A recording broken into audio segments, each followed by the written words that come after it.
என்னடா ஆச்சு இந்த பாசிட்டிவிட்டி சேனலுக்கு? கண்ணாடி வளையலிருந்து ஊதுபத்தி சாம்பிராணிலிருந்து நைட்டி வரைக்கும் மார்க்கெட்டிங் பண்ணிகிட்ருக்காங்களே அப்படின்னு பல பேர் யோசிச்சுருப்பீங்கங்க. அதுக்கான உண்மையை நான் இந்த வீடியோவில் வந்து சொல்கிறேன்.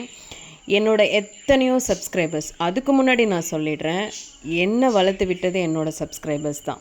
நான் ஒவ்வொரு நாளும் சாப்பிடும் போது அந்த கிராட்டிடியூடோடு தான் சாப்பிட்றேன்.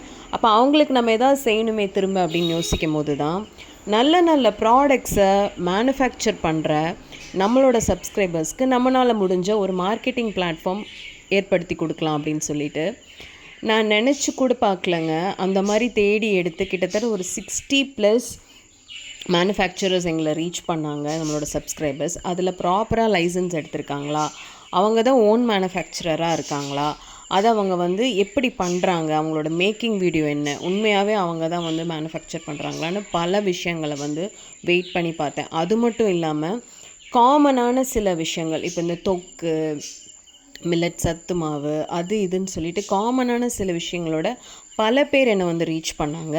அவங்களுக்காகவும் நான் வந்து கிரவுண்ட் ஒர்க் பண்ணி இதில் எது உண்மை எது போய் எல்லாமே பார்த்து ப்ராப்பராக அனலைஸ் பண்ணி ஷார்ட் லிஸ்ட் பண்ணி இன்றைக்கி பார்த்தீங்கன்னா எக்கச்சக்கமான பேரோட ப்ராடக்ட்ஸ் வந்து நம்ம சேனல் மூலிமா விற்கிதுங்க. நீங்களே யோசிச்சு பாருங்கள், ஒரு ப்ராடக்ட் விற்காதான்னு யோசித்தவங்க இன்றைக்கி ஐயோ இத்தனை ப்ராடக்ட்ஸ் நம்மளோடது போகுது அப்படின்னு சந்தோஷப்படுறாங்க.